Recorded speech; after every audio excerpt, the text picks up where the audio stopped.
Welcome to Minds of Darkness, where shadows whisper and the truth hides in plain sight. Here we dive deep into the twisted minds of history's most notorious criminals, uncovering what turned them into monsters. Stay with us, if you dare. The name Jack the Ripper echoes through history, a chilling whisper of terror and an enduring, unsolved mystery. It is a name synonymous with unspeakable horror, forever etched into the darkest annals of criminal lore. This unidentified killer stalked the gaslit streets of Whitechapel, London, in the autumn of 1888. His reign of terror left an indelible mark on the city and the collective human psyche.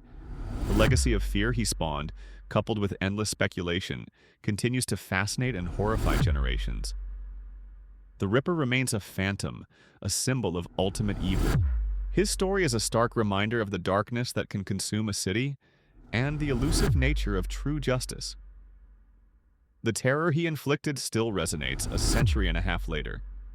Victorian London was a city of stark and brutal contrasts, a sprawling metropolis of both grandeur and squalor. Its glittering facade hid a festering underbelly. The opulence of the wealthy West End stood in stark opposition to the grinding poverty of the East End slums. A chasm of inequality divided the city. Whitechapel in particular was a labyrinth of overcrowded tenements, rampant poverty, and pervasive desperation. Prostitution was a grim reality for countless women struggling to survive. This environment, a crucible of despair and neglect, provided the perfect breeding ground for the Ripper's unspeakable crimes. Darkness thrived in its shadows. The victims were primarily impoverished prostitutes, women rendered vulnerable by their circumstances and society's indifference. They walked a perilous path each night. Effective policing was virtually non-existent in these forgotten districts. The constabulary was overwhelmed, understaffed, and ill-equipped to handle the pervasive crime. These combined factors created an environment where a predator could operate with chilling impunity. The killer moved through the shadows, largely unhindered. At the core of this dark legend lie the gruesome crimes themselves, a series of murders that shocked a nation. The brutality of these acts remains unparalleled. We must meticulously detail the 5 canonical murders attributed to Jack the Ripper.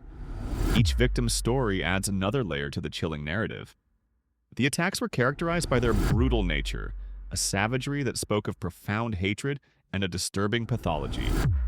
The killer's methods were horrifying. The first victim to fall was Mary Ann Nichols, known as Polly.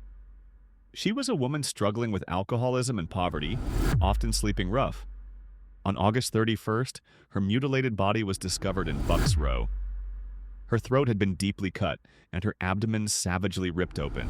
Next came Annie Chapman, found on September 8th in the backyard of 29 Hanbury Street.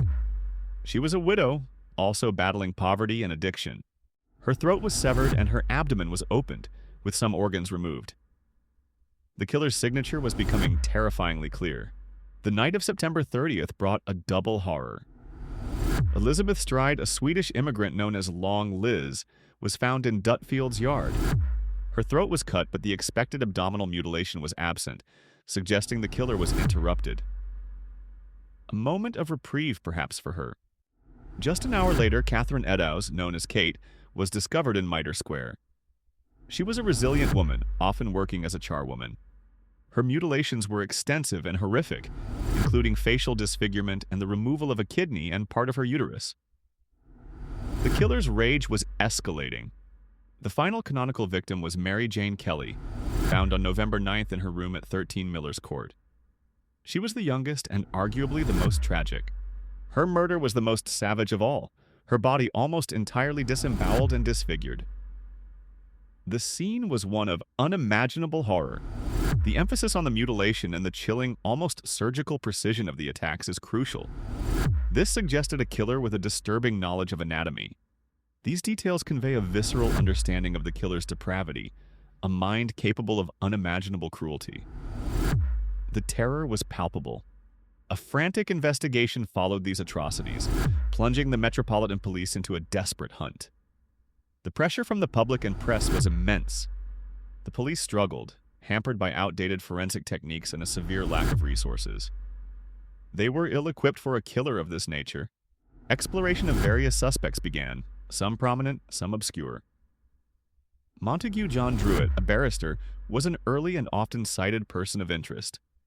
Other suspects included Aaron Kosminski, a Polish Jew living in Whitechapel, and numerous other individuals whose names have faded into history. Each theory brought new hope, then new disappointment. Analysis of key evidence includes the infamous Dear Boss letter, signed Jack the Ripper. This letter, sent to the Central News Agency, gave the killer his enduring moniker. Another chilling piece of evidence was the From Hell letter, sent with a portion of a human kidney. This gruesome package intensified the public's terror. The investigation was plagued by a mix of genuine clues and misleading red herrings. Every lead seemed to dissolve into the fog of Whitechapel. The press played a significant and often detrimental role, sensationalizing the murders and fueling public panic. Their relentless coverage often hindered police efforts. Despite countless theories, exhaustive investigations, and modern forensic analyses, the identity of Jack the Ripper remains unknown. The mystery endures. The enduring fascination with the case is a testament to the power of fear, the allure of the unknown, and the profound impact of an unsolved crime. It continues to captivate.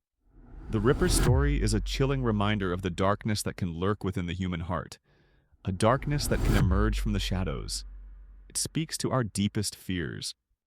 This legend, born in the gaslit shadows of Victorian London, continues to hold a powerful grip on our imaginations. The Phantom of Whitechapel still walks. If you enjoyed this video, please like, share, and subscribe to support our channel. Your support helps us create more dark stories, true crime mysteries, and deep dives into the minds of history's most twisted figures.